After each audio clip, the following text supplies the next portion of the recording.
Welcome back to KSP AD ASTRA. Today we're putting up a Mun Base. Yeah, so here we are starting off with Liberty Base on a Triton 5 with boosters. That's what the B stands for in the Triton 5B. Yeah, it's going to be our massive base in the moon. But first, I do have to say, please leave a like, share, comment, do all the things, and maybe even subscribe. And if you do subscribe, maybe even ring that bell for just, immediate notifications. Helps me out, helps you out. Thank you. Yeah, but here we are. We're going straight to the Mun, soaring into the sky. We have two brave Kerbals that have volunteered for this. We've got Renee Meyer and Edith Petite. Yeah, it's our second Edith. Hopefully this one does not end up like the one from last episodes, but it shouldn't. Yeah, so Liberty Base, it's not really expandable. It is basically just the placeholder for the first Kerbals to be stationed there. It'll be stationed on the Mun, and the Kerbals should have roughly, I think, 6 month stays roughly on the Mun. That's around how long they should be staying up on the Mun. Whereas our Pioneer station in low Earth or low Kerbin orbit does not have. It's probably about 3 months for them. But yeah, here we are. We are about to send our way out to the Mun using our little kick stage right here. And yeah, so we basically got ourselves an equatorial orbit of the Mun, but we're going to alter it about halfway through, little course correction burn, so that we actually have a polar orbit of the Mun. This will allow us to land this thing at the south pole of the Mun, which is where our station is. Our station is currently in a polar orbit of the Mun, and we want to land our Kerbals regularly on the south pole of the Mun. That's because where we are located has almost constant day. It never ends, which means we will always have electric charge, and it will be very easy for us to set up solar panel arrays and things like that just around the base. Also, it gives us pretty constant communication with Kerbin, even without a relay network, which is also advantageous.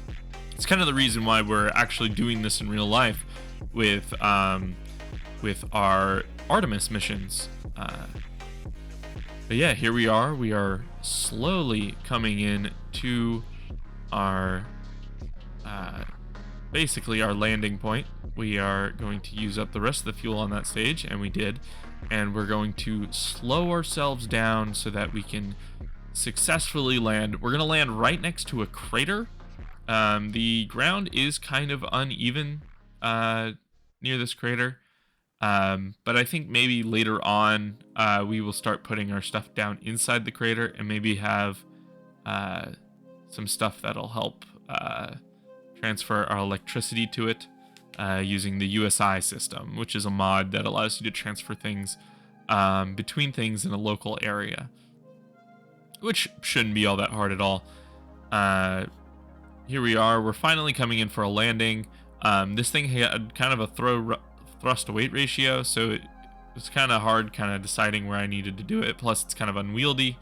But I wanted to find flatter ground, and here we are landing in a flatter area. It's still not super flat, but it doesn't need to be in a super nice location. It's fine wherever it is.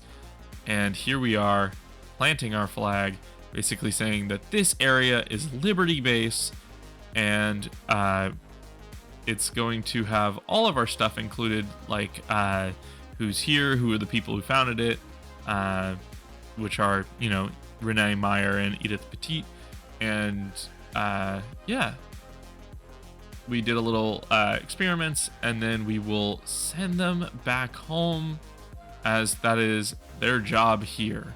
But now we're doing Astra 4 launched on a Lazarus 1. We actually upgraded it. It takes a lot longer to get off the ground. Just a shout out to Parallax. Look at those palm trees off in the distance.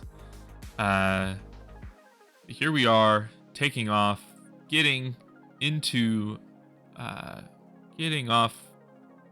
I don't know what I'm saying. Anyway, the crew for this mission are Rachel Leroy, Wilfred Schmidt, and Craig Price. They are going to be doing their short stint at Pioneer Station, and they will be replacing our former crew of Fred Bailey and Billy Smith. Their time in Pioneer Station is up. And as you can see on the right-hand corner, we actually have our first stage going in for a landing while we are currently circularizing our orbit. There it is. Look at it go. And then we switched to it, and it started spinning, and then the autopilot landing system actually kind of freaked out and started causing us to flip around. I think I'm going to add Kerbal Engineer so I can just get the suicide burn statistics, and then I'll just do it manually. But here we are coming in, slowing ourselves down so that we land on land, and I'm going to put out the parachutes on the second stage. This is the second stage, by the way. The first two stages are reusable for this rocket. And in the right-hand corner, you can see our command capsule going on and continuing the mission. It is actually getting pretty close to the space station now, but we do have to slow ourselves down when we get close enough to it, which will just slow down our relative velocities, and then we'll be able to make our docking maneuver, which should be pretty good. Yeah, we're now only several kilometers away. I have to burn in the direction of it so that we can get close enough to it so that we can start doing our docking procedures. So here we are. We are still going much too fast. We're going about 31 meters per second. We cannot be getting that close to the space station while going 31 meters per second. I also kind of dock pretty quickly here, which, you know, in real life would never be allowed how quickly I approach the station, unless you wanted a mirror situation where you have to lock off an entire portion of the space station because you ran into it.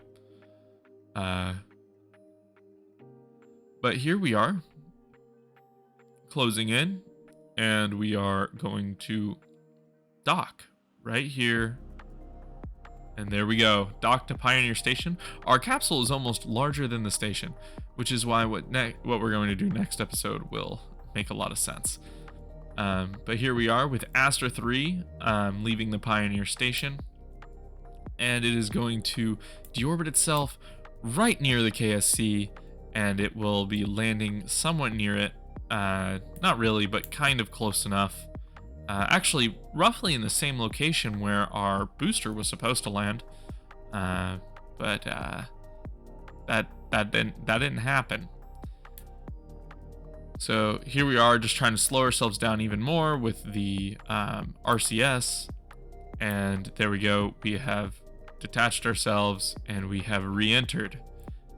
And yeah, there we go. Our parachutes have been deployed, and Fred Bailey and Billy Smith are back home, and they can be put on any mission to anywhere in the solar system next time I see you. So yeah, I'll definitely check in with you guys about that. Goodbye.